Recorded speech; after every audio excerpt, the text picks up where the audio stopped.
ஈழ விடுதலை போராட்டம் பெற்றுத்தந்த மாபெரும் கலைஞன், தமிழினத்தின் மீது தீரா காதல் கொண்ட கலைஞன் இன்று நீண்ட பெரும் உறக்கத்திற்கு சென்று விட்டான். இயல், இசை, நாடகம் என்னும் முத்தமிழில் ஈழ மண்ணை இசையால் நனைத்தவர் சாந்தன். விடுதலை புலிகளின் போராட்டம் மௌனித்த பிறகும் கடந்த கால நினைவுகளையும் வரலாற்று தடங்களையும் விடுதலை போராட்ட களத்தின் வெற்றிகளையும் இன்றும் உலகத் தமிழர்களின் மனங்களில் மீட்டெடுப்பது என்னமோ சாந்தனின் வீரப்பாடல்கள்தான். ஆனால் ஈழதேசம் புகழ் பூத்த பாடகனை இழந்து சோகத்தில் ஆழ்ந்துள்ளது. இவர் ஈழ மக்களுக்கென புரட்சி பாடல்களை பாடி விடுதலை புலிகளின் ஆஸ்தான பாடகனாய் தடம் பதித்த குணரத்னம் சாந்தலிங்கம். சிறுவனாய் இருந்து இன்றைய தலைமுறையினர் மத்தியில் புகழ்பெற்ற பாடகராக வலம் வருவதற்கு அவர் கடந்து வந்த பாதைகளும் அதனூடாக அவர் பெற்ற துன்பங்களும் ஏராளம். அந்த வகையில் பாடகர் சாந்தனை பற்றி அறியாதவர்களும் அறிந்து கொள்வதற்கான முக்கிய பதிவிது. 1972 தனது சிறுபராயத்தில் கொழும்பு செட்டித்தெரு கதிரேசன் ஆலயத்தில் நடைபெற்ற இசை நிகழ்ச்சி ஒன்றை பார்வையிடச் சென்றபோது முதலில் அங்கு இவருக்கு பாடும் வாய்ப்பு கிடைத்தது. இதன்போது தெய்வம் திரைப்படத்தில் இடம்பெற்ற ஆலங்குடி சோமு பாடிய மருதமலை மாமணியே முருகையா என்ற பாடலை பாடி மிகுந்த வரவேற்பை பெற்றுக்கொண்டார். இவரது இப்பாடலின் திறமை பலரையும் தன்வசம் திரும்பி பார்க்க வைத்தது. இப்பாடலே இவரது கலைப்பயணத்தின் ஆரம்பமாகவும் அமைந்ததுடன் இது இவருக்கு முதல் மேடை அனுபவமாகவும் அமைந்தது. அதன் பின்னர் பலரும் விரும்பி பார்க்கக்கூடிய சிறுவனாக வலம் வரத் தொடங்கினார் சாந்தன்.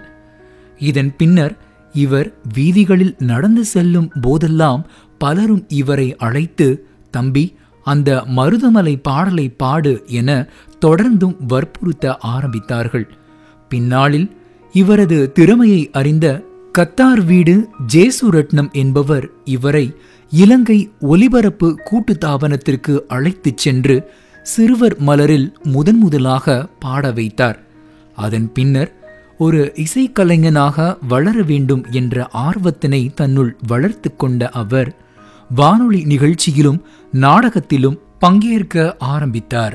1977 கிளிநொச்சிக்கு இடம்பெயர்ந்த இவர் 1981 கண்ணன் இசைக்குழுவுடன் இணைந்து பாட ஆரம்பித்தார்.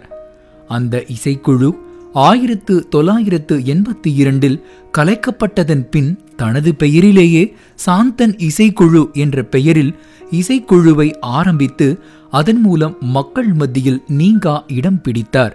இவ்வாறு பாடல் கலையின் மூலமாக வளர்ந்து கொண்டிருந்த இவரின் எழுச்சி பாடல்கள் விடுதலை புலிகளின் தலைவர் பிரபாகரனுக்கு அதிகம் பிடித்து போனது. அதன் காரணமாக புலிகளின் ஆஸ்தான பாடகராக இருக்கும்படி பிரபாகரனால் கேட்டுக்கொள்ளப்பட்டது. இதற்கு உடன்பட்ட அவர் பின்னாளில் விடுதலை புலிகளின் செயற்பாடுகள் தொடர்பிலும் அவர்கள் தமிழ் மண் மீதான மோகம் தொடர்பிலும் அதிக ஈர்ப்பினை பெற்றார். அதனால் தனது பாடல்களை புரட்சி பாடல்களாக பின்னாளில் அரங்கேற்றம் செய்தார். அதன் காரணமாக 80களின் இறுதியில் இந்த மண் எங்களின் சொந்த மண் என்ற பாடலில் ஆரம்பித்து களம் காண விரைகின்ற வேங்கைகள் நாங்கள், ஆழ்கடல் எங்கும் சோழ மகாராஜன், கரும்புலிகள் என நாங்கள், எதிரிகளின் பாசறையை தேடி போகிறோம் முதலான நூற்றுக்கணக்கான எழுச்சி பாடல்களும் பிட்டுக்கு மண் சுமந்த பெருமானார் முதலான பக்தி பாடல்களும் பாடினார்.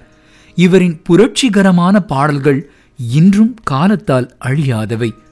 போராட்ட எழுச்சியை ஈழத்தின் தமிழ் இளைஞர் யுவதிகளிடையே ஊட்டிய பெருமை இவரையே சாரும். இவரது கணீர் என்ற குரலினால் ஈர்ப்பு பெற்ற பலரும் விடுதலை புலிகளை அதிகம் நேசிக்கத் தொடங்கினார்கள். புலிகளுக்கான பாடல்களை தாமாக எழுதி உணர்ச்சியூட்டும் விதத்தில் பாடி வெளியிட்டார் சாந்தன். இவருக்கு 2 மகன்மார்கள் உள்ளனர். மூத்த மகன் 2ஆம் லெப்டினன்ட் கானகன். இவர் 1998 பிற்பகுதியில் ஜெயசி குரு முறியடிப்பு சமரின் போது 3 முறிப்பு பகுதியில் வீரச்சாவை தழுவியவர். 2வது மகன் இசையரசன்.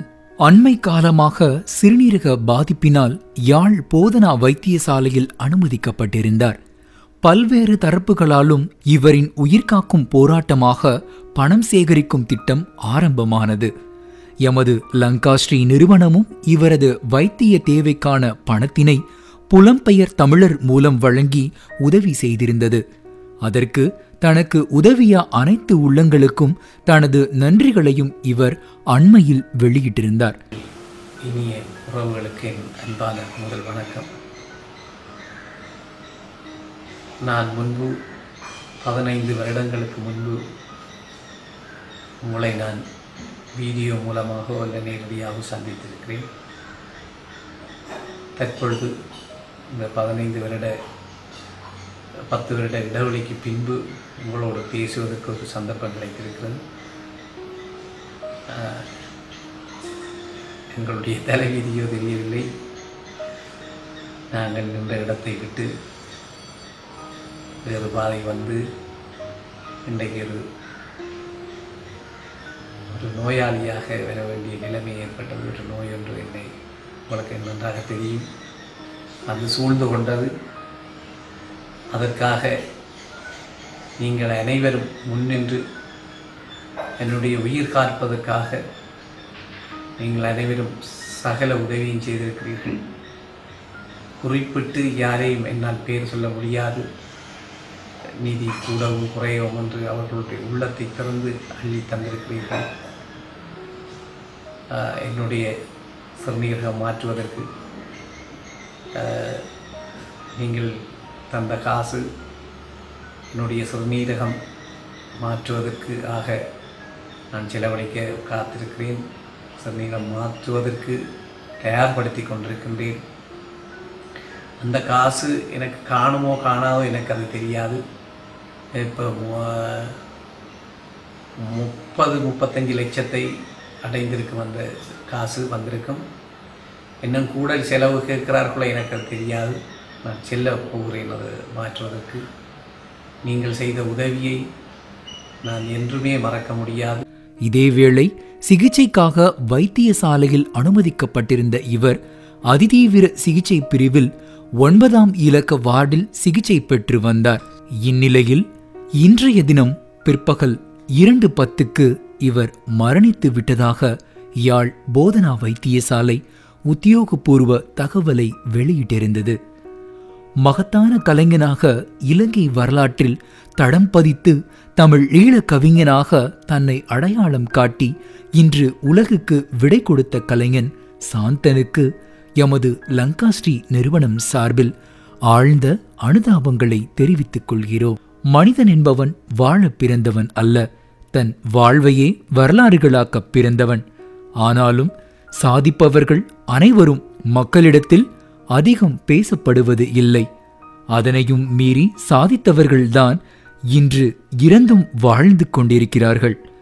அதில் ஈழத்து கலைஞனும் இன்று வரலாறாகியிருக்கிறான்.